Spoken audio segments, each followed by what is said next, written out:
Black coffee. This is black. Okay. Have you tried it already? I drink this.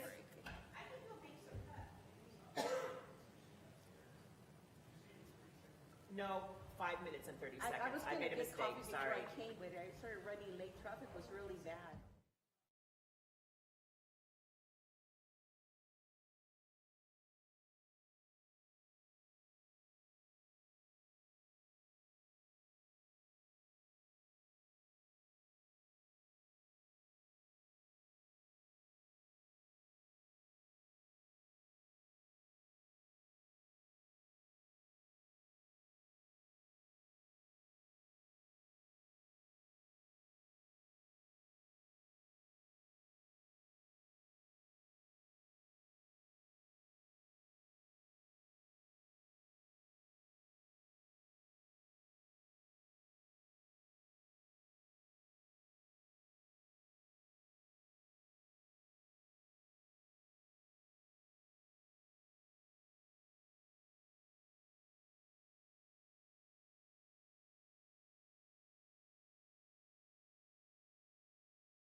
Good morning. We're going to call the Governing Board special meeting Monday, April 17th to order. And our guests today are Sandy Veltri and Dr. Wendy Weeks. And we're going to be discussing our Higher Learning Commission accreditation and reports. Thank you.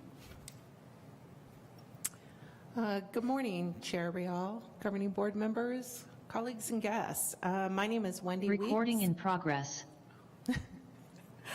I'll start with my name is Wendy Weeks, and I am currently Pima's Accreditation Liaison Officer. I have been in this position since last July. So with that, I may be new to the position. I'm not new to the college. Prior to that, I had come on board in 2015 to help when we were on probation with Criterion 4. So that was my first foray into this area. And with that, I've actually been at the college for 25 years.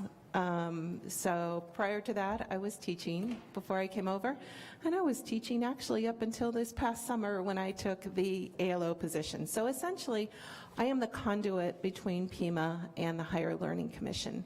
With that, I would like to introduce Dr. Veltri, who is our consultant working on our accreditation.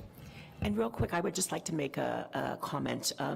Governing Board members Luis Gonzalez and Greg Taylor are with us via Zoom online, so they're also here, and they may interrupt if they have questions from afar. So thank you, board members, for all being present. Here. Thanks, Teresa. Good morning. Can everybody hear me? I Yes. know I have a soft voice, and I apologize. My name is Sandy Veltri, and I would like to thank Chair Real, Vice Chair McLean for meeting with me, I believe it was last week, and also a special thank you to all of you for putting aside today to come in and visit with us about HLC so that I could give you a little bit more information about what to expect when your visitors arrive next December. We've been gathering information, and I'm certain that I can help the institution to move forward. I'm going to give you just a little brief background about myself. I have spent over 30 years in education. I started in 1986, actually in an office job at a very small community college. And the people that really know what's going on at a community college, at any institution, are those people that are in the offices, because they have the boots on the ground and they know what's happening. I became a faculty member, then a dean, then a vice president. In 2005, I knew our institution was having some concerns with accreditation, and I was asked if I would go ahead and apply to become a peer reviewer as a faculty member.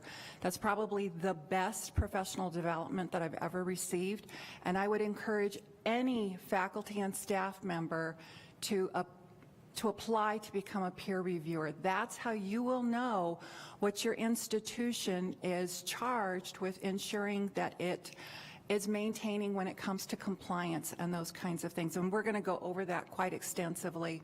I'm sorry if this is a very boring presentation, because anytime it's compliance, some people like to zone out. And we need to make sure that everybody is adhering to the policies and procedures. Like I said, in 2005, I became a peer reviewer. I've done quite a bit with HLC. I've been on the Institutional Actions Council. That's the second level review. I am presently a federal compliance reviewer. I'm a substantive change panel reviewer, and I'm a quality initiative reviewer. So when they ask us to do something, I always sign up for the training because I know it's going to help my institutions. So with that, let's go ahead and jump into this presentation. At any time that you would like to stop me and ask a question, please feel free to do so. I do believe that you were sent the PowerPoint. I also believe that you were sent quite a bit of reading material because we wanted to make sure that you had the background. We knew we had some new board members, and also current board members that have been serving for a while, Mr. Gonzalez and Ms. Garcia, you may have forgotten some of this stuff, so I wanted to go over that with you again. Where are you at, Pima, when it comes to accreditation? You all know that you've been accredited since 1972, and that is critical because without accreditation, you are not eligible to receive any federal funds. That would be Title IV, grants, etc. That's a lot of money to let just go off the cliff if we don't maintain this. You have been on some kind of heightened monitoring since 2013. And I'm going to explain to you in this presentation why I believe that you're on heightened monitoring and what we can do to get you off of that heightened monitoring. Because my goal for the next 2 years is to help you work on moving from the standard pathway to the open pathway, and I will explain why as we go through this. So just something really quickly, and I'm hoping that somebody will catch my mistake. I put it there on purpose. Wendy caught it last night when we were going through this. We're no longer regional accreditors. There is no such thing as regional accreditation anymore, but I left it there because it's a crossover for you. You used to have 7 regional accreditors. You now have 7 institutional accreditors. And what that means is you don't have to stay with HLC. HLC is the largest accrediting body in the United States. But if you decide, I don't want to do this anymore because I think that they're being mean to us, I want to go to SACS or I want to go to Midwestern, that is certainly your prerogative as the board. However, you would need to maintain the accreditation with HLC, and you would have to ask a new accreditor if they are willing to allow you to go through the initial candidacy with them. And that's going to take a process. So even while you're trying to get off this and go on to another one, you're going to have to be under quite a bit of scrutiny. So that's just something for you to think about. Again, any time that an institution is receiving federal funds, no matter what kind of federal funds, Perkins, TRIO grant, whatever, and I know you receive all of those, you have to be in good standing with your accreditation. You have to have accreditation. So this slide is so simple, but it's got so much information. Okay, and I'm going to look at my notes, because there's acronyms. Everything has acronyms. You were at one point, I believe, under the PEAK way of doing of receiving your comprehensive evaluation. There was 2 in the old days, and when I say old days, that was like in 2013, 2014. So PEAK was the program to evaluate and advance quality. That went away. They started to move you off of that in 2014, 2015. Why? Because the federal government is required to audit all institutional accreditors. And during that last institutional accreditation visit with your 7 institutional accreditors, they found some errors. They said, you're not doing what you should be doing, accreditors. And here's why we know this, because we have a whole bunch of people that are defaulting on loans. We have a whole bunch of people that are taking classes and graduating, and it's not going anywhere for them. They're not getting gainful employment. So they made the accreditors go back and evaluate their processes. And this is about the time when things really started to become electronic. In the old days, when we used to go in and evaluate an institution, they sent us a big box. I mean, it was huge. When FedEx came and dropped it off, or UPS came and dropped it off at our door, it had the catalog, it had all of your manuals, it had everything in it, including this tome. I mean, it was like 200, 250 pages of descriptive text. It was just narrative. We're doing this, we're doing that. You were held to the criteria, but you gave us all this wonderful things that you were doing. But you didn't give us a whole bunch of background. And when I say we, I mean all institutions of accreditation. So when we got there on campus, there was a resource room. Are any of you, have you been here long enough that you remember that resource room? It was binders and binders of all kinds of information. And I can remember helping for my institution put that resource room together, saying, okay, we're not doing this, so let's go ahead and hide it over here. Let's tell them that we have it and it's in this binder, but let's make them do this hunt and peck thing. All institutions were doing that. We only had 2 days on the ground, so we tried to evaluate as much as we could, and we gave you the benefit of the doubt because we didn't have a whole lot of time. There were some times that it was just clear the institution wasn't doing what they should be doing, and we knew that we needed to write them up on that. Now everything is electronic. You have an assurance system, and you are going to be writing a narrative, and with that, you only get 40,000 words because you're standard. If you were open pathway, you'd get 35,000 words. So that's the only benefit I see to going to standard.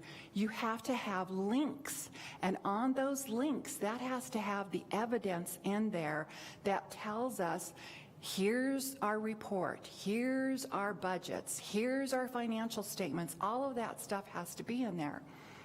So, any questions about where you were and why there's a difference and how it's changed to this point? Let me just pause. Are we okay? Okay. So let's look a little bit more at what the requirements are. Anybody who is trying to do their initial candidacy, they need to meet the criteria for accreditation.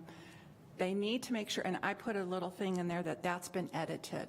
This is the third iteration of the criteria, the criteria for accreditation. They changed it again. The assumed practices, those are things that, and there's a little, a URL at the bottom. If you can't sleep in the middle of the night and you want to know what they're doing, click on that link, and all of those links are hyperlinks, and you can click on those and it gives you more information for that. The assumed practices are those things that every institution is obligated to meet. Those are your federal and state law mandates. We assume you're doing that, so we're not going to come in, and we try not to be too intrusive, but we still have to validate that. There's a federal compliance review that has to be done at your 10-year review. That has a lot of those assumed practices in it. We assume that you are validating student identity. We assume that you are using your resources the way that they're supposed to be as per your state statutes. And so that's why when you are reviewing your policies and procedures, if it's something that I'm helping to draft for your people, it will have the federal law, it will have the state statute, usually off to the comment. I don't make it a hyperlink here because those are so easily broken, and you don't want something on your web page that the links are broken. But for your benefit, so you can see what I've done, I will have the live link there. You just have to click on it. So for instance, I just helped your financial aid department reviewing their financial aid, the policy, and then I drafted 4 procedures to make sure that they are in compliance with the new laws. Consumer information has changed drastically, and so we're going to have to look at your web page and make sure that you are in compliance with that. Those are the assumed practices. Your eligibility requirements, again, this would be if you were going into candidacy. You have to have a state charter from your state that you reside in, or any states that you do business in. If you decided that you were going to move to another, you wanted to offer this in another state because you have online learning, et cetera, and Pima's doing so great, we want to move it to Texas, we want to open some branches up like, the University of Phoenix.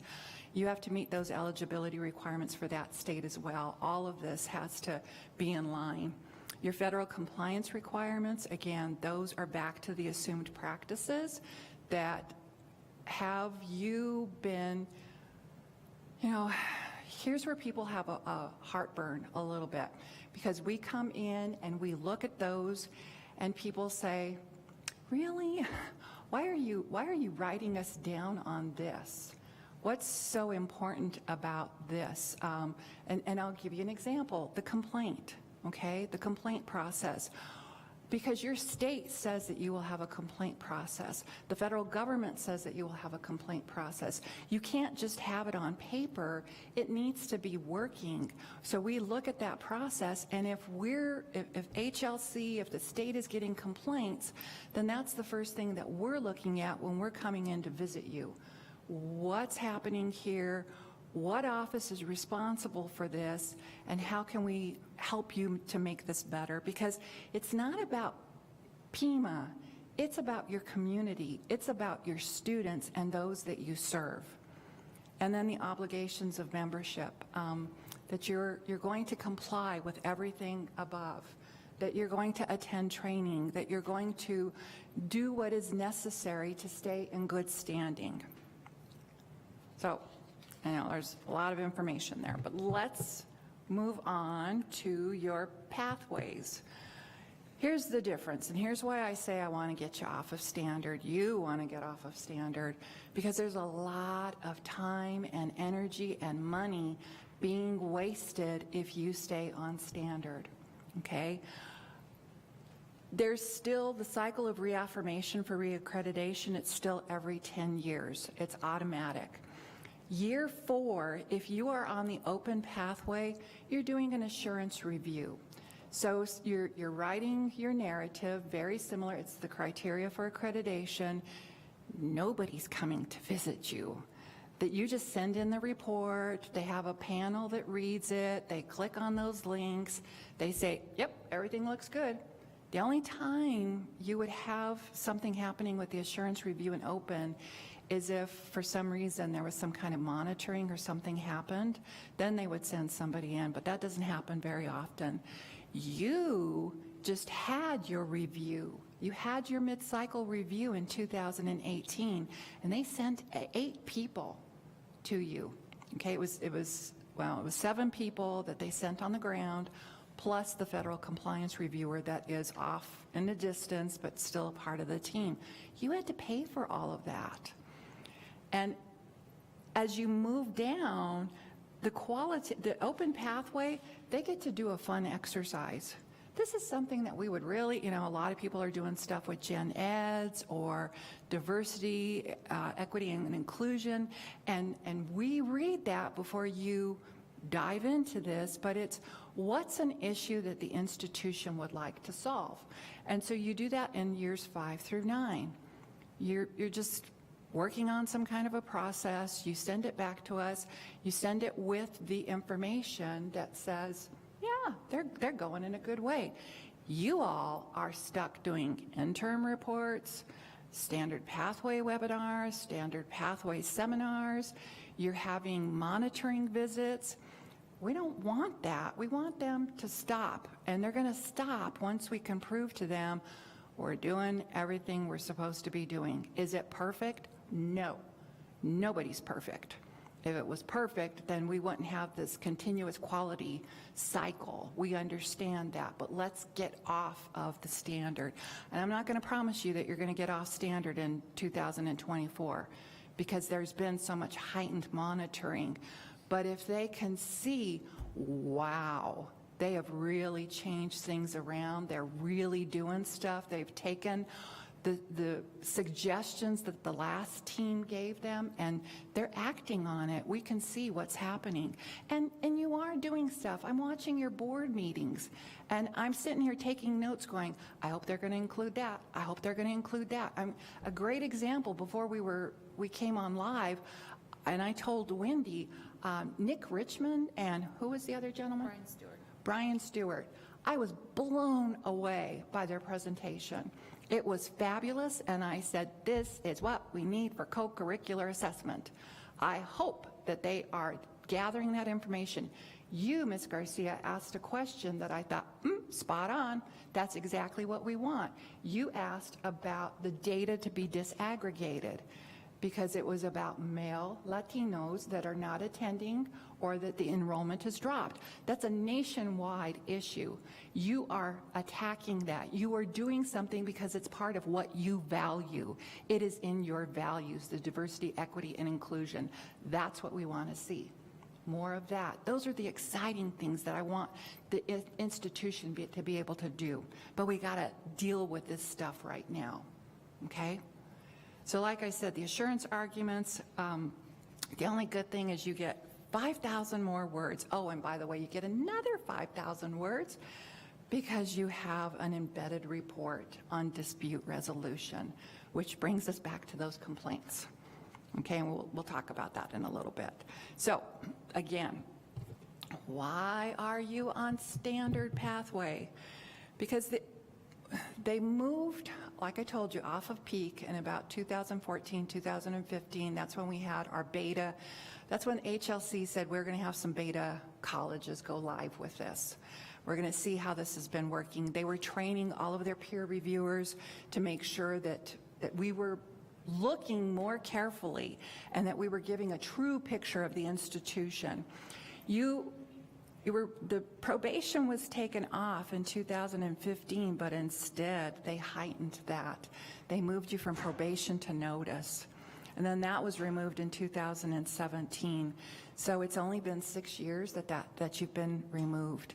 And for that reason, it's usually in the last 5 years, but because you keep on having these interim reports and interim or monitoring visits, that's why they're keeping you on there. So again, the last mid-year cycle review, it was huge. They sent a whole bunch of people to you. You had to repeat everything you did in year 10. No, we don't want to do that anymore. You had a focus visit in March of 2022, and that resulted in another interim report. And right now, you're currently working on an interim report that's due in September of 2023, and it has to do with Criterion 2. And I'm concerned because when I've gone in and evaluated colleges, Criterion 1 and Criterion 2, those are usually slam dunks. We just usually check mark, check mark, check mark. Are they doing this? Are they doing that? Are they doing this? Yep, good, let's go.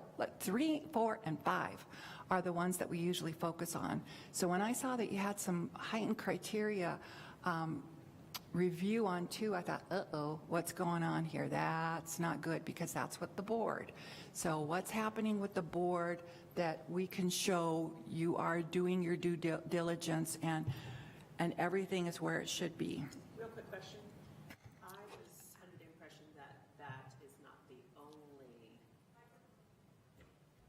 Thank you. Oh, thank you for letting me take Thank you. I was under the impression that that is not the only area of concern that we are being. Are you just saying that since you're talking to the board right now about board issues, or? No. I'm saying this one because it's coming up so fast. It's coming up soon. You owe them a monitoring report. You've done 2 reports, but you owe them another one in September. But the monitoring report is for all of the issues that we've been knocked on, correct? No. Oh, it's just the 2C? Yes. Oh, well, that's great. Perfect. Okay, I have a question. Okay, so the 2C, it has to do with the board, but isn't it also the administration? It's the relationship between the board and yep. Yep. Good questions. Yes, please stop me when you have a question. Again, if you want more information, there's where I got it from, okay? You've got a lot of good information on your website. Okay, so let's talk about the embedded reports, and I'm going to switch that over to Wendy. So, great question, Chair Real. This gets to the other stuff that you were referring to. So we do have additional reports. They have a different term. The terminology they use is embedded report. So the first one, 2C, was monitoring. Monitoring means we're going to have that due outside of our assurance argument. So it's due September 1st of 2023. We do have embedded reports. In my eyes, they're no different. The only difference is when we submit them. We submit them with the assurance argument. So our embedded reports are going to be due in December, well, before December, but in 2024 when we have to submit that. And so we have an embedded report that came about. It has to do with our dispute resolution and some things around there. And we do have people who are currently working on that.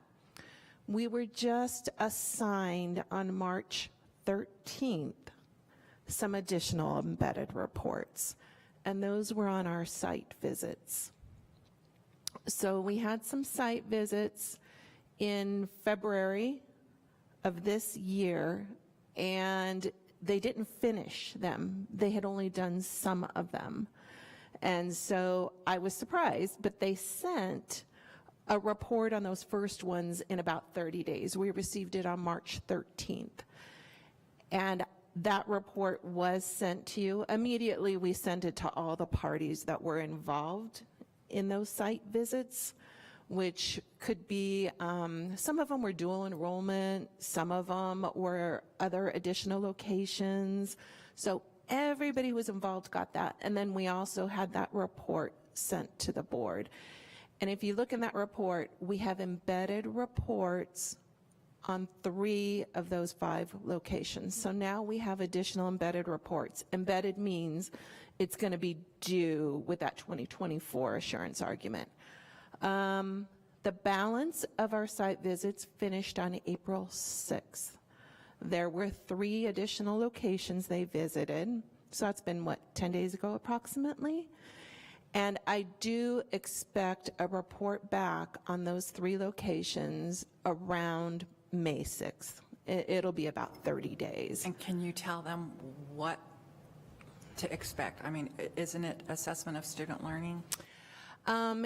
That is probably the main one, and that's going to come up in a later slide too, so I'll try not to repeat it now that I'm saying it now. It is assessment of student learning. So you will see in just a minute, I'm sorry I'm getting ahead of myself here, but on one of our previous ones, we were on a monitoring report for assessment of student learning.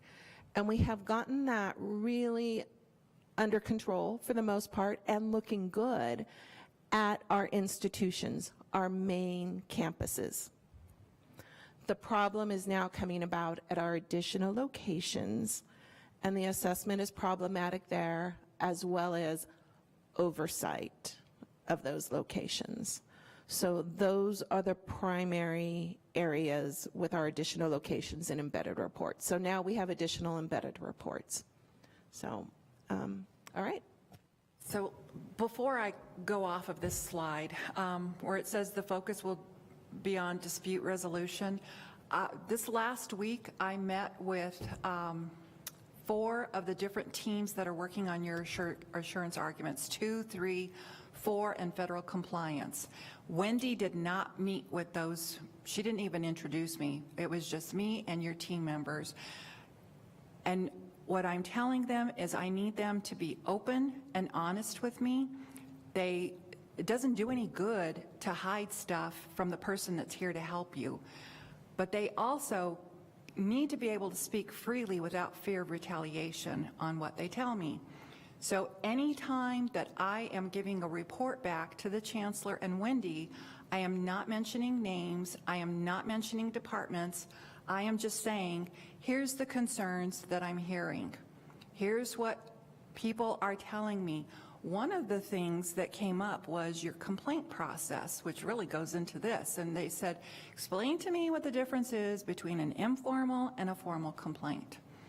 And I said, that's a really good question, because an informal complaint can become a formal almost immediately. When I first went through my training with our attorneys, we said, oh, wow. Okay, somebody comes to me and they want to complain about the parking lot. Everybody complains about the parking lot and the cafeteria food. Am I supposed to make them write this down on a piece of paper? Yes, it's not a formal complaint until they write it down on a piece of paper. And I was like, okay. Well, let's say there's like 14 or 15 people that are complaining about your parking lot, that it's riddled with potholes. You never do anything about it because nobody wants to write it down. They don't want to take that time. And then somebody has a blowout as a result of going into one of those bad potholes, destroying their tire and their rim, and now you owe them for that. Well, because they didn't write it down, does that mean it's not a formal one and that there wasn't something that needed to be taken care of? That is really low level, okay? Let me give you a high level, extreme, and this is true. This really happened with an institution I was working with. A student complained to a staff member that a faculty member was sexually harassing and emotionally abusing them for sexual favors. They would not pass this student if they didn't do what they wanted. She told a staff member, the staff member said, please write this down. The student wouldn't do it because she was afraid of retaliation. Go a couple of years, the colleagues of that staff member, of that faculty member, also come forward and say that he is harassing them and doing whatever he should not be doing for sexual harassment. That was a Title IX issue that the institution got in a lot of trouble for. The new president that had taken over inherited all of these problems. You don't want it to ever escalate to that point. So there's a fine line between what's informal and formal. When I talked to your staff members, I said, don't you have like Maxient or some kind of a software program? That's what most institutions have, especially an institution of your size, where if you have a complaint, go to the web page, you fill out the information. Maxient, I think, even lets you do it anonymously if you're afraid of retaliation, although on your books, on your policies and procedures, you should have a whistleblower policy and procedure. I believe you do. So we're okay there. I've looked at your policies and procedures, but I can't remember off the top of my head everything that you have. So Maxient logs everything in, and there's usually somebody or an office that is looking at all of that. They make sure that it gets dispersed where it needs to, and the clock starts ticking at that point. Because, for instance, in Title IX, you only have so many days before you have to show that you are working on this, that the process is going. You can't just leave it hanging out there. So I really do think that getting a little bit more into your process, what's happening, I think that we're going to be able to. We'll see. Any questions on that one?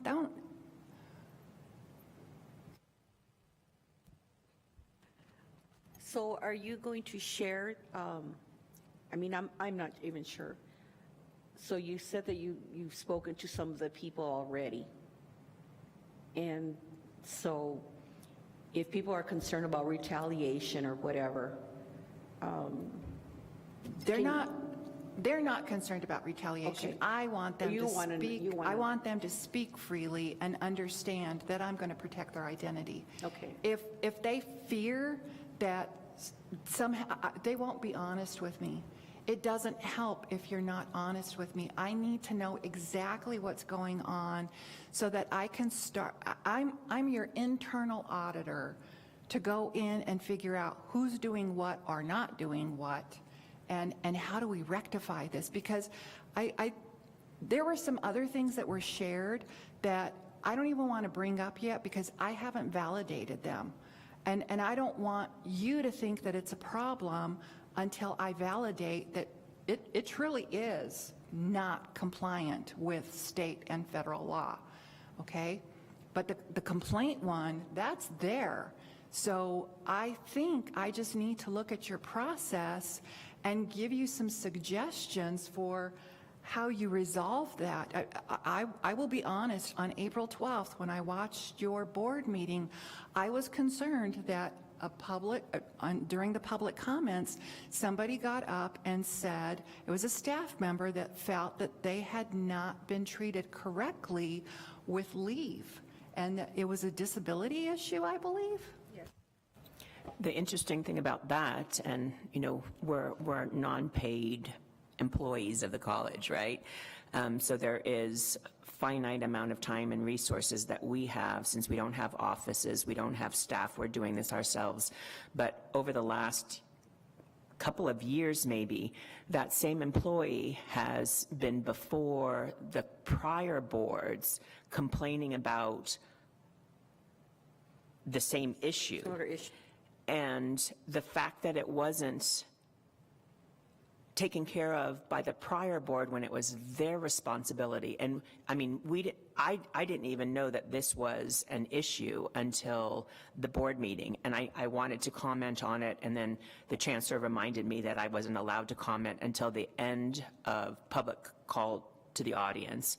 And I had forgotten by that time, so I'm remiss for not bringing that up, but that is something that the board is going to take a vote if we have to in our next board meeting, which is coming up. We have a study session that I think we can do those kind of things at, but that is something that we need to direct the college to do a better job. I'm not sure if the Office of ODR, Office of Dispute Resolution, is completely staffed. I don't know if our Human Resources Office is completely staffed, but if those two offices can't do the jobs that they're required to do last year and the year before, I haven't looked into that, but you know, that was the last board that should have taken care of those issues. And now it feels like we're being, you know, double jeopardy or whatever that is. We're having to fix the things that happened last year that weren't done properly. And then also now we also have more things, serious things, right? If the college is not reaffirmed for accreditation, that is the most egregious thing that could happen. But the fact that our employees do not feel comfortable, possibly their rights are not being valued and respected, that is horrible. And when I looked into it, this started maybe 2 years ago with the woman who spoke at the call to the audience just last Wednesday. So that's a good example that I can go in and I can ask your folks for. So when I work with a college, usually I go in and I do one-on-one visits with individuals. In this case, since I'm so far away, it will probably be Zoom visits, but I want to know exactly what's the process that the college uses for this. And then I base it off of other institutions of your size and how they're handling things, and I go into, you know, the people that I work with. Can you give me an example? Are you willing to share information for me for how you're solving these dispute resolutions? That's what we'll be working on, okay? Mr. McLean, I think you wanted to ask a question. Questions and comments. I have a little trouble understanding that we've been told that we're an accreditation monitoring because of board actions. And I'm still having trouble understanding what that was, and how do we fix it? And I don't think you've heard any board member say they're not willing to make modifications in anything that we are responsible for. So it would be very helpful for me, number one, for you to tell us what issues we have at the board level and what would be a satisfactory fix. And then the second thing is I'm hearing that we have all these issues implementing policies, complaint resolutions, departments not responding, all these kinds of things. It would be helpful for me to know what departments are we getting these complaints from, what are they doing or not doing that warrants the complaints, and what do we need to do about it? Is it a policy issue or is it a management issue? And if it's a management issue and we've been working on this for 10 years, I mean, to me, that's just unacceptable. Who's ever in charge of those areas needs to change faces or change what they're doing. So, I mean, if we still have the same problems after 10 years, I don't get it. I mean, I really don't get it. Because if it comes to the table and you tell us, here's the issues, here's the people involved, this is what happens, this is what didn't happen, we'll make changes. And we shouldn't have to have HLC come in and tell us that. So, I'm willing. Just give me marching orders and identify specifically where our issues are, board level and administrative level and management level. And I, for one, will take immediate action on it if I think it can be resolved. I appreciate that, and HLC will really appreciate that. And the reason that a lot of this, you're not the only institution that is dealing with this.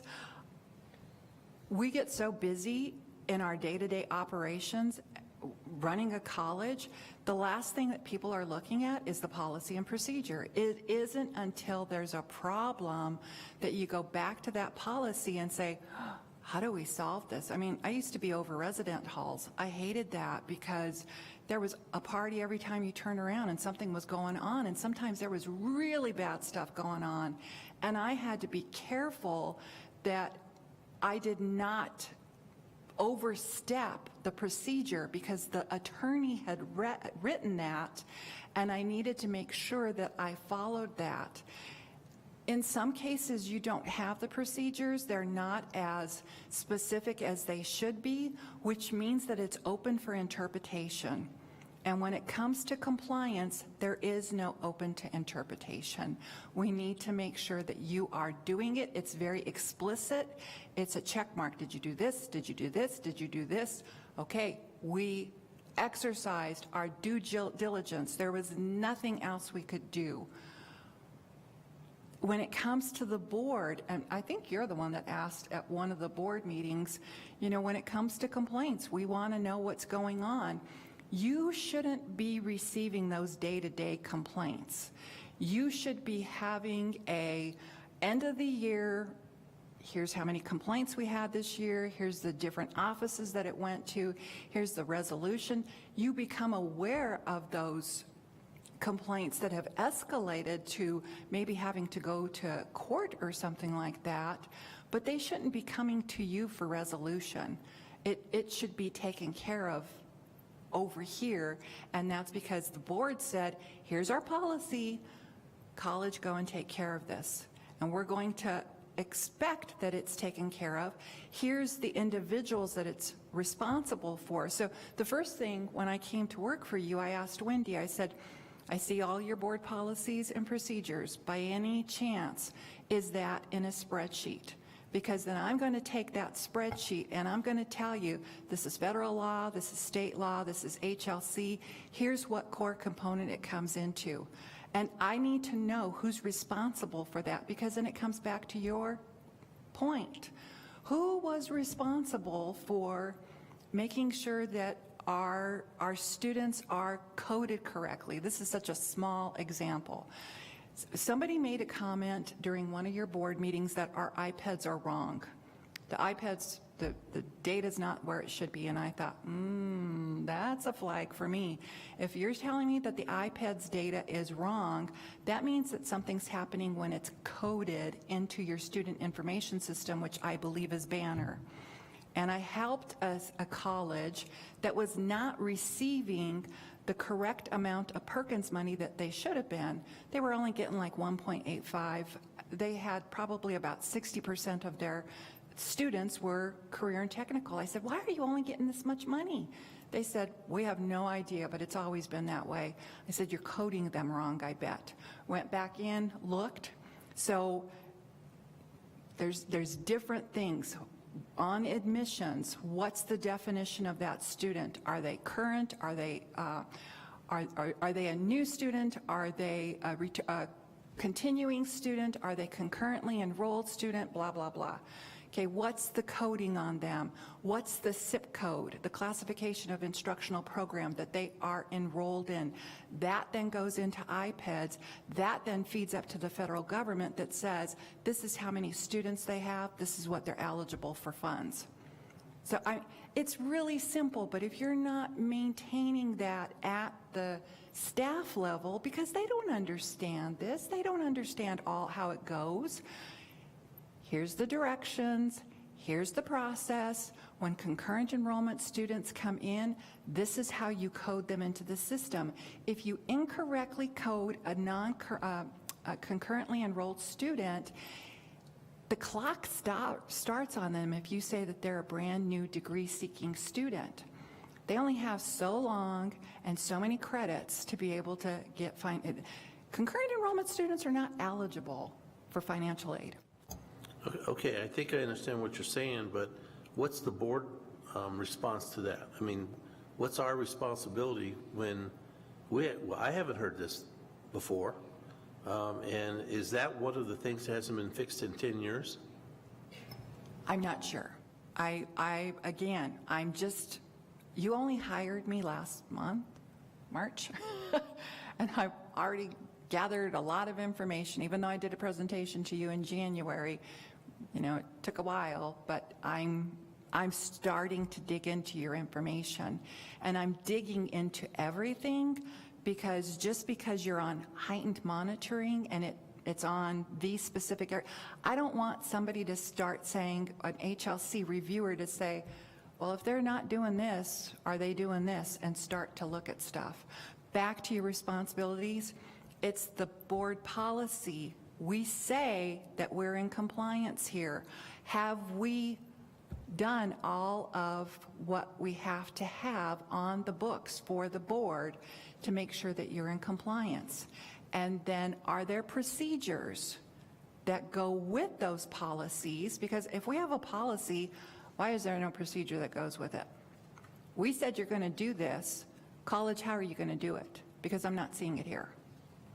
I've already made some points, and I'm visiting with the chancellor, with Wendy, with Jeff, and with your departments to say, I didn't see this, do you have it? And it's possible that it's in a handbook, but that concerns me if it's just in a handbook or a catalog, because then anybody can go to whoever's in charge of the catalog, Wendy, and say, that's wrong, change it. And Wendy's going to go back and say, nope. According to the procedure, this is how we do it. And this is who's responsible for it. That would be the provost. When the provost tells me to change it, I will change it. But I'm not going to change it because a department chair told me to change it. May I add a little bit real quick? So this is kind of the start of getting the entire college on the same page. So for the next 2 days, all day today, most all day tomorrow, we'll be doing this presentation for a bunch of constituents at the college. So this is like our start point to get everybody rowing on the same page so that we're all looking at these. So this was kind of like our introductory day, bringing Sandy here, and we have meetings all day long just like this so we can all be on the same page. So I think that will help get us so everybody knows they need to be looking at their policies and procedures and who may or may not be doing what, or what's out of date, or what do we need to do. So this morning is not just for the board, it's for the entire, almost the entire college. We will be having separate meetings for some of the representative groups who meet on different days of the week and different times of the month. So we'll be working on that too. Thank you. Wendy, so, when I went to the HLC conference, one of the things primary thing that I took out of there was the fact that our policies and procedures are the most important thing that the board has. Now, the other part of it is, that's our responsibility. The policy. The policy is our responsibility. But with that policy, it also has to do with the information that we're getting and how clear, and do we know what to ask so that we're getting the information that we need, and I think that's what I find at fault at times, and sometimes I'll be honest, I don't know what to ask because as a layperson coming in, never having worked on a board before, I'm learning too. So anyway. So after our last visit, and you said, have you watched our board meetings? So that's why I made a point of going back and watching the board meetings with the new sworn-in members. On the other board, you still were, in my opinion, you were receiving good information. Sometimes it wasn't complete, but I don't know what was happening with the dynamics of the board. There was some concern there, a lot of concern. The last couple of boards, like you said, the board on April 12th, I was ecstatic. You are all getting along. You were asking great questions. There was information that I could gather that I could say, this really could be used in the criteria. I could see them saying, you know, Dr. B is always giving you guys some really good information. How do we take what his office is gathering and show that it's the resources that are going to, you know, the co-curricular and curricular assessment? Sometimes, like you said, I don't even know what I'm supposed to be asking. Well, we're asking some of your staff members to do stuff, but they're not even sure about what you want us to do. Assessment, you're a faculty member, former faculty member. It was very difficult. And so maybe to give you all some examples, I just sent co-curricular always knocks people off. You were cited on co-curricular and curricular last time. I was working with an individual at another college, and what she helped them with on their co-curricular was held up as a standard for HLC. This was an institution that was in a lot of trouble when I started working with them. HLC actually had a meeting with me and the board, and at that point, HLC said, because the board basically said, we don't need HLC, we're fine, we got this, don't worry. And HLC came in and said, listen, if you don't take this seriously, I'm bringing in a team next month. And I can tell you right now, you're not going to be where you need to be. I'm going to put you on show cause. Oh, God, it would have been bad. He had a private meeting with me and he said, do you really think you can help this institution? I said, yes, I can. There's just a lot of miscommunication. And I think by getting the different groups together and working on things, they're on open pathway now. I just visited with the president. I always check in with my clients. How are you doing? We're doing good. We're getting ready to do our quality initiative review. This is what we're doing it on. I'm sorry that this sounds so doom and gloom. That's not my intent. My intent is to tell you I'm here to help you. Your chancellor understands that we need to move forward. We can't keep going back. We need to help you move forward with, you know, you have some new people at the helm, not just you, but staff is always changing. So how do we make sure that compliance is in everybody's forefront? Thank you. I don't look at this as doom and gloom at all. I look at this as personal improvement, right? Either on my own part or as the college's personal improvement. This board is dedicated and motivated to making sure that we're doing the work required. I've spent 40+ hours looking at the budgets so far. I'm concerned about that. I have all sorts of questions on the budget. I spent hours going through the online org chart. I see all sorts of vacancies. I'm concerned about that. When we have a DEI office that doesn't have a director, I'm concerned about that. When we have human resources where, you know, I have emails from folks who are having problems and they say that they had a scheduled meeting with human resources and it was a no-show. And then the meeting actually never occurred. And this was from last year's board meetings documents. That is a problem. And if it's that we're understaffed because we haven't filled these vacancies, that might be something that we need to look at. And so, you know, the thing about being on this board is there is so much that we could look into and improve. And if the board doesn't know about it because we're not in contact with our employee groups, if we don't understand what's happening from their perspective, not one of us is going to understand what we have to do, because the only time we get these comments and concerns, WAFTA, she was called to the audience because she has gone through numerous complaints with the procedures at the college, and I think this was her final straw, I think it sounded like. And so as far as 2C, you know, the only thing that might be a concern, let me rephrase that. The only thing that is going to be tricky is that 2C5, the governing board delegates day-to-day management of the institution to the institution's administration. To me, a lot of the problems that are happening right now are the day-to-day runnings at the college. And so what the board is going to have to do is say, Chancellor, administrators, we need you to fix this and let us know next week what's happened for the first week, and let us know by next board meeting how we're not going to have any more of these employees coming to us with, what is it, OOE, Office of? ODR. No, not ODR, but equal rights.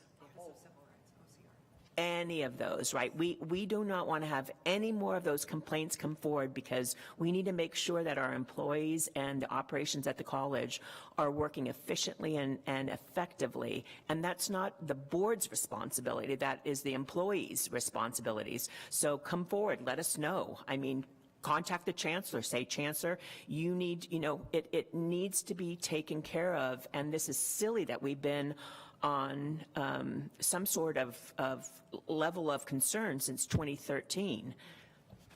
So a couple of things you said. I'm just going to, it's concerning that people are going to the board, or that the board feels that they have to go into all of these meetings, because then What meetings? I didn't well, mention. like faculty senate meetings, or you said that they're inviting you into different things. I didn't say that to you just now. I did not say that.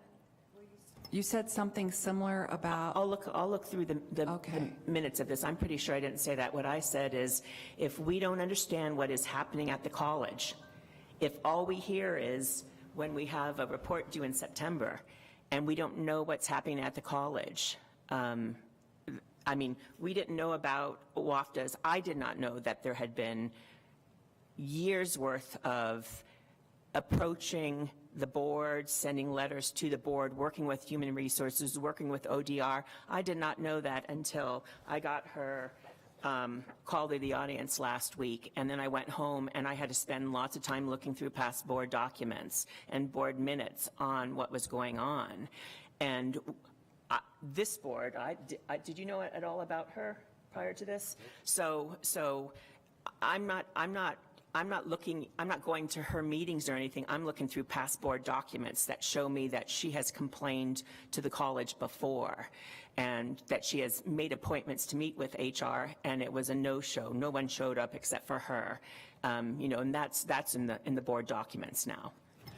So when you were talking about the delegation of authority to the chancellor, that is something that HLC has that as part of their standard. So we need to be careful when you're looking at that. As the board, you hired the chancellor is responsible. None of this should be happening, like you said, because everybody's in compliance with policies, procedures, and there's training. That's the other thing that I'm looking at. What kind of training is occurring? How often is it occurring? Because in some cases, it's mandatory. There are certain things that now, if you're a federally funded institution, all of your employees have to have this training. I need to look at that. I need to make sure that everything is where it needs to be. Back to your point, what does the board do? What is the responsibility? You should be receiving those report outs, but it should be, we trained our faculty and staff on blah, blah, blah. This is, you know, this is the year-end report for the complaints. This is what happened. What did you learn as a result of it as an institution? How did you improve those processes? That kind of thing. So we're going to be running out of time. I want to make sure that I So I think we're sort of beating this into a dead horse, but they're coming back, December of 2024. I'm going to tell you right now, I am very impressed with the team of people that I've met with so far. They're asking great questions. They are very dedicated, and I think it's on criterion 4, you actually have an adjunct family or faculty member. I am thrilled to see that adjunct faculty have a voice on this because it's very important. So huge kudos to Wendy for putting that team together. Your federal compliance report will also be due. I'm going to be poring over your webpage to make sure that everything is on the webpage, public facing. I've already asked some questions about some certain things because certain policies and procedures need to be available to the public. I understand that you have some things that may be in an employee portal. That's fine, but if it's this, it needs, for instance, your financial aid procedures, those need to be forward-facing. Again, my goal is to get you off of standard pathway. I don't think it's going to happen in 2024, but they should see a marked improvement. So I will take this slide, and I'm not really going to spend any time on it because we're running out of time, but this is essentially when I came on board to work with HLC when we were on probation. And these were the old things we were on probation for. And this is going to come in on another slide. So I'm going to save this information for the other slide. Please don't worry about reading it. Basically, I'm going to call to your attention that we cannot be cited for these things again. It's looked upon differently. So I'll revisit this on another slide. But like she said, I wanted to put this in there because not only are you held accountable to the criteria, you're held accountable to, you did this, you told us, we didn't think that you met with concerns. We don't want to say it's not met. So is the institution continuing to do this? And, for instance, it operates with integrity in its financial, academic, personnel, and auxiliary functions. That goes back to the procedures with your policies. This is another one of those. Yeah, so this is what we have coming up, and this is the interim monitoring. I'm not going to go over this. This is the one we have spent far too much time on at this point. Today wasn't to focus on that. Today was just to get everybody rowing in the same direction across the college. But I did want to ask, do you have any questions? About what you read. About the monitoring report we're going to have to submit for September 1st. And please keep in mind, Dr. McLean, that I actually wasn't in this position when the focus visit was here, so I may not have all of those answers because I was not in this position, but generalities I can help with. So let me understand the process. So you're going to come up with another interim report. Where does that go? That interim report, I believe, to the best of my knowledge, is being written by Counselor Sylvan. Is that correct, sir? Yeah. I was just going to back up the process a little bit. So it first has to be written. We are going to have it evaluated by various people because it touches more than just the board. And we will have Sandy here take a look and say, is there anything we have missing? Once it's written, it will be handed off to me and I will submit it to the HLC. See, and to me, that's too much time.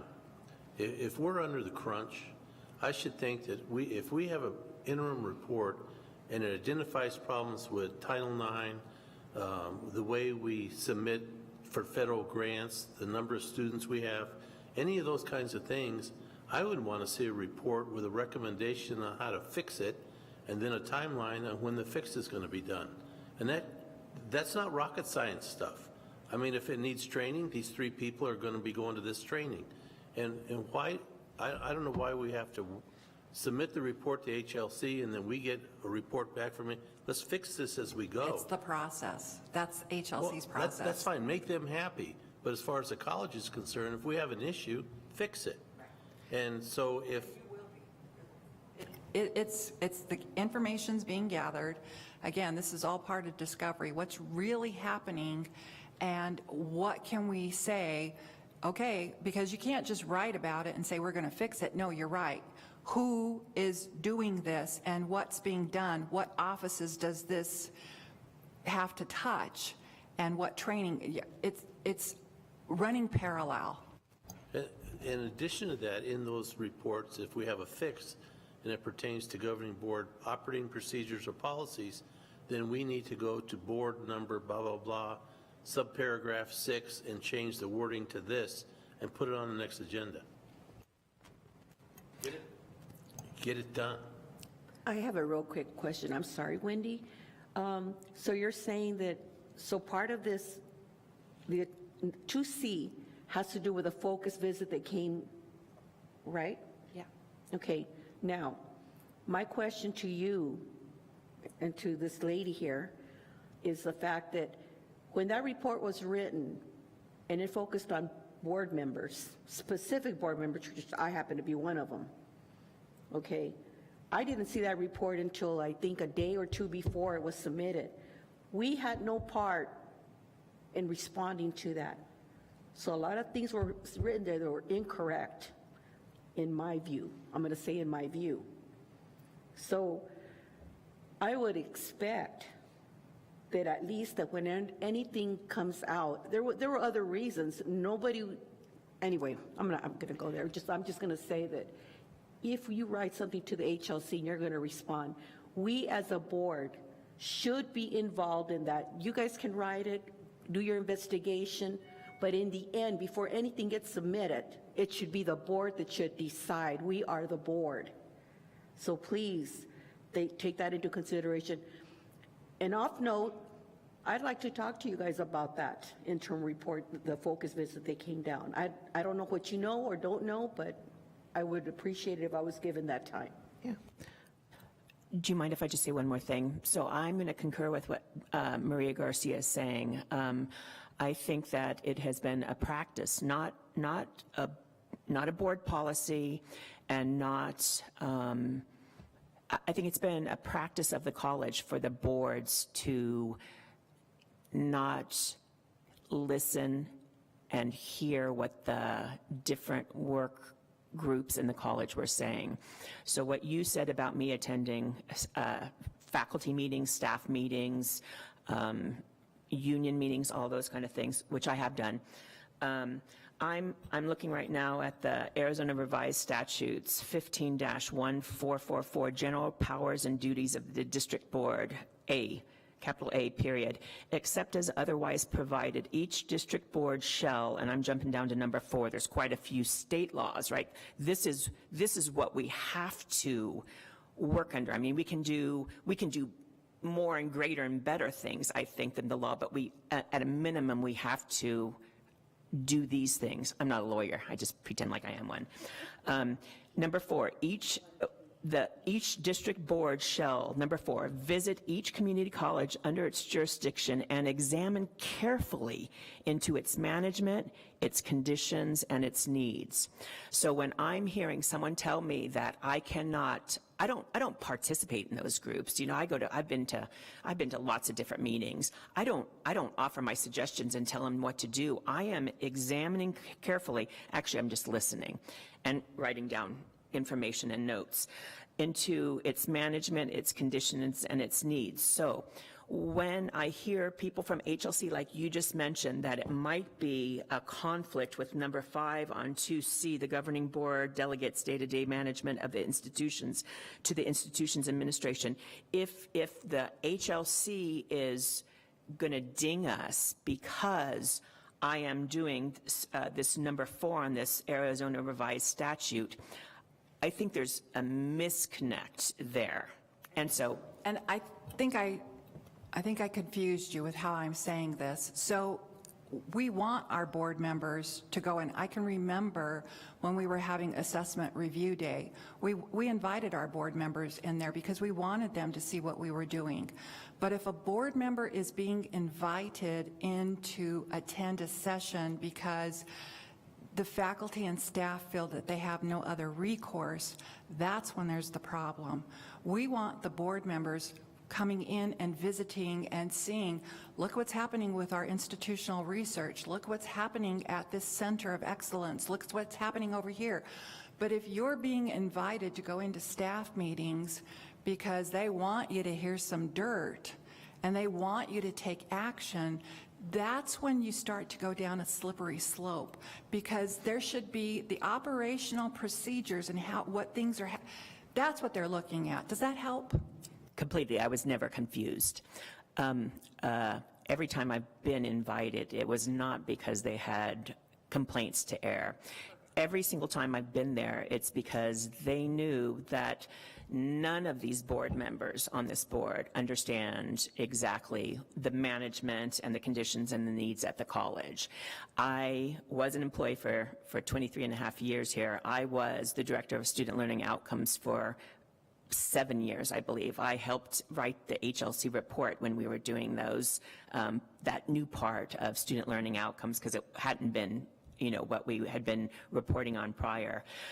So when faculty and staff and administrators are asking me to hear what's going on, I do believe that they understand it's because I have decade-old institutional knowledge and what is happening at the college now. Their procedures, their policies, all of that is different from when I was there. And it should be evolving. So great. Okay. I'm glad you clarified that. Just one last thing. I gave you that long document that goes in with all my pink tabs. That's the assurance report that the last visiting team sent you. And I wanted to make sure that each of your criteria teams knew what I thought that last team was asking them to look at. In some cases, they said, okay, the institution is doing this, but there's not enough data to really assess. That's their notice to the next team coming in. Make sure you look at this, because when we got there, they were just starting to collect this data. It hadn't gone through a full cycle, blah, blah, blah. And you will see on criterion 3 and criterion 4, there's quite a bit. And so we need to work really, and Wendy is working with those ones specifically. So, sorry, we've only got like 10 more minutes. So, Wendy? So the first thing, Board Member Garcia, I just want to acknowledge, I heard what you said, and yes, absolutely, before that report is submitted to the HLC, it needs to be written. All of our reports have to be written far in advance, and right now Sandy is asking for the draft of that report when it's ready, because it needs to go through all the constituents. And what I mean by all the constituents, all the people that have a role in it, and then somebody like Sandy here who doesn't have a role, so she can see if things are missing. And yes, it should go to you as well. So I just wanted to acknowledge that I heard you. Okay, I'm not going to spend Sorry, can I interrupt real quick? I just wanted to say thank you. I'm 20 minutes late for my 9:30, so I have to hop off. So I was trying to see it through, but I hit a point of no return. So, but I appreciate all the information. I have to jump off. Thank you. Thank you. Thanks, Mr. Taylor. We appreciate you putting the time in with us. He asks good questions. Okay, again, we're almost out of time, and I know there's other things Sandy has to get to. And the only thing I really want to point out here is recurring issues are looked upon very differently than what we're terming emerging issues or non-recurring issues. So the first thing HLC is going to look at is some of our recurring issues. They've seen it before. They've indicated it's a problem. And you heard me bring up assessment on a previous slide. It was actually on 2 slides. One I kind of skipped over. Because we've had a lot of problems with an assessment. We're in good shape at the college right now on our main campuses. In fact, the exact words I was told by one of our recent peer reviewers was the mothership's in really good shape. It's the little dinghies out in the ocean, the little ships out there trailing behind that aren't. And those are our additional locations. And so I'm hoping they're going to see it more of an emerging issue than a recurring issue. But if they see a recurring issue, they are more likely to target us for some kind of monitoring than if it's a newly arising issue. Newly arising says, an emerging issue. Hey, Pima acknowledges it. They know it's going on. They know there's an issue and they're working on it. Okay. And then non-recurring issues, we don't know exactly what those are yet. Sandy has all of those little dog ears. On our previous one, I will tell you, we have a team of about 30 to 35 members who are working on our next accreditation argument, and we actually started meeting last July. This is July of 22. Those were the first things we started working on. Where are we at?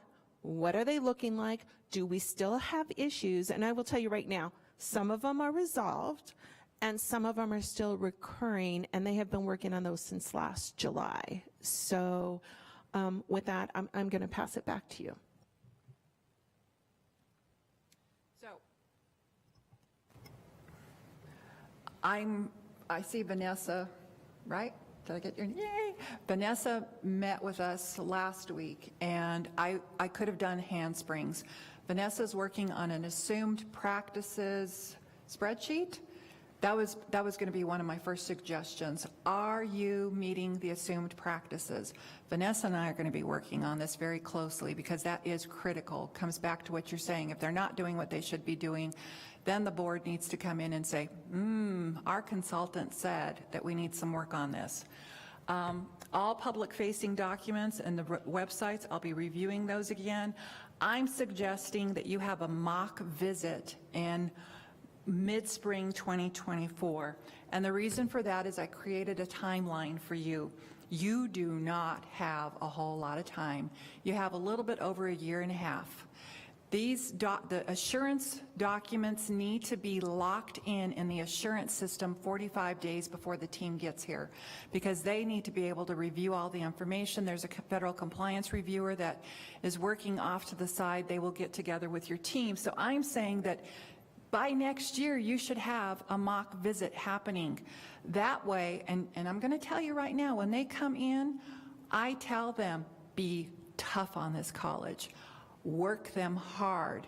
Do not give them an easy pass, because if they're asking you the hard questions and you're getting angry with them, or they can walk you through that, they can help you. Okay, this is what I'm asking for. I'm not seeing this. That gives you enough time if they come in and say, we didn't see this on your assessment, we didn't see this on institutional effectiveness. It gives you 6 months to go back in and look at some other things that might be helpful. And then it's due, your interim monitoring report is happening at the same time in September of 2023. So I said, I think you should have your mock visit by March. The latest would be early fall. You have to have your faculty on campus. Do not let somebody try to tell you, let's do this in the summer. You're not going to get faculty. And when the mock team comes in here, you have to encourage the more people to attend, the better.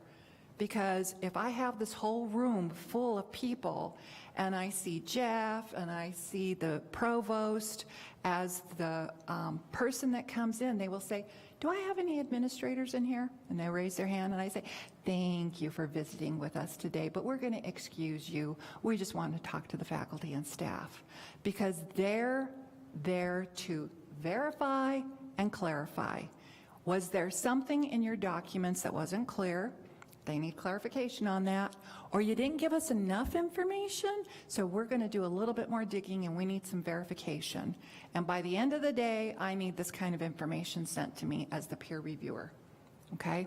I'm trying to get you ready for that. May through October of 2024, Whatever comes as a result of that mock visit, you need to make those cleanups, and then Wendy's or whoever is locking this thing in. And when all of this is happening, it comes back to what you said. If I'm going to have a mock visit in March, April, you all need to have read all of the documents.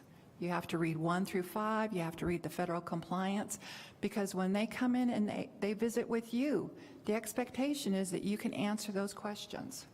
And you can't answer anything if you haven't seen it. Okay? Where does the September 23rd interim report go? That goes to HLC. They required it. When do we see it? We're being asked for a draft now, so I'll find out when we have a due date for a draft on that. Who is writing that draft? Counselor Sylvan, to the best of my knowledge, is that correct, sir?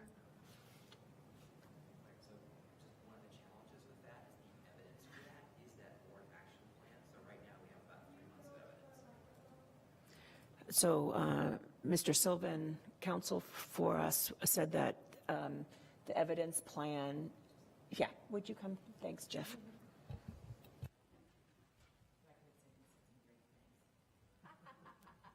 You could have made me sound better. One of the challenges with writing that report is the basic evidence for that report is the activities of the board over the last couple of months. So if you remember in January, we talked about a board action plan, there was discussion, you voted on it, et cetera. So we're about at a point where we at least have enough to draft, to write a first draft. So we'll try and have that to you as quickly as you can, but just so you understand, the main bulk of the evidence for that interim report is the stuff you've all been working on now for the last, as this current version of the board. Okay, another quick question. When Sandy mentioned Dr. Arellano's document on assumed practices, does that have anything to do with, did I get your last name right? Okay, thanks, Vanessa. Does that have anything to do with board actions and things like that? No. I was going to say, I don't think so, but I'm really not the person most knowledgeable about No, Dr. that's me. Arellano's work. That's me, first call, trying to make sure that you're in compliance. And are you talking about the board or the college? College. Okay, thanks. College, yeah. So we got 2 more slides and 2 minutes. So here's what we want to focus on. How do we move forward? Again, there's so much evidence, there's so much work that needs to be done in a very short amount of time. I'm very appreciative of your comment, Dr. McLean. If something needs to be fixed, let's get this rectified, let's get it fixed. If the board policy needs to be reviewed and something's coming forward, and that's what I was trying to tell you the last time, you might have some people that are not happy with me because I'm saying your board policies and procedures are not where they should be.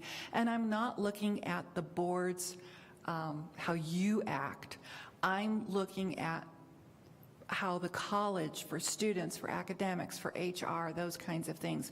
I usually don't touch board policies, for how they're going about their business, unless if the board asks me to look at something. I had some issues with, well, somebody in Wyoming had some issues that they wanted me to really look at on how board members were evaluated and those kinds of things, because they were trying to make sure that it was a well-oiled machine, that everybody was working together towards a common goal for the institution. And then the evidence for the assessment, like she said, we're beating that one over. Opportunities, it's the iterative approach. How do we make things better? And that's all that HLC wants.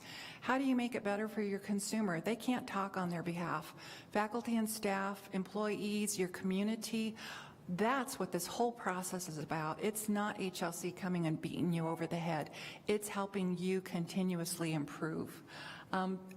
Eventually, we need to have a framework that promotes regular review of your BPs and APs for compliance. I see a lot of red marks here, and that's concerning to me.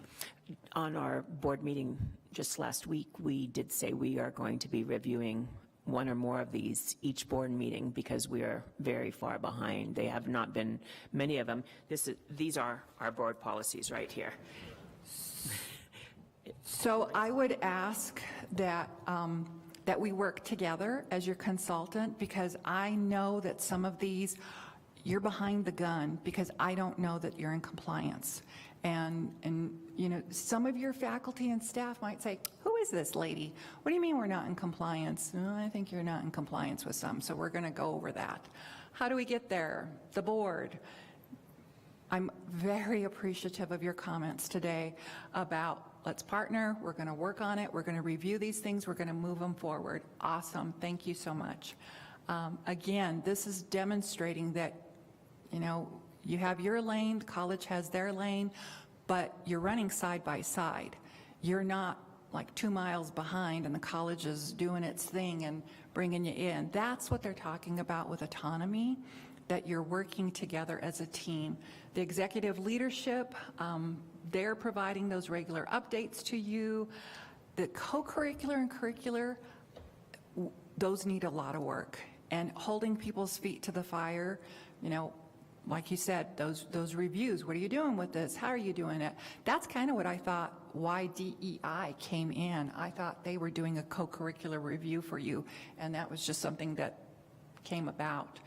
And your faculty and staff, they have a lot that's going to be going on. I know graduation is next month, and we're asking them to do all this other stuff on top of everything else, and they get kind of grouchy, especially at this time. We're doing this for the betterment of the institution. We want our institution to thrive, grow, and be a leader, and you are. There's just some things on the bottom that have been left unattended. Just real quick, I don't think our faculty are grouchy. I think that they are working very hard. I think that they're doing a lot of wonderful things to help students attain those goals and degrees and certifications. They may feel frustrated with what's happening with HLC because, especially as far as this September report, the board has nothing to do with what faculty are feeling good or bad about, right? So our report in September, they don't really have anything to do with that. We, at this college, our faculty and our staff are amazing. So I just wanted to make sure that we don't all assume that grouchiness is, you know, inherent. Well, they're just doing a really great job on a lot of different things. No, sorry, I'm not trying to say, but I know I taught for 15 years, and the assessment might not have been what the institution valued, but for my student learning, and I didn't do things maybe the way they wanted it done, but I could prove that my students were improving. And so there is no cookie cutter fit. I want to really, really stress that. When it comes to working with faculty and the staff, when it comes to the curricular and co-curricular, what do you value?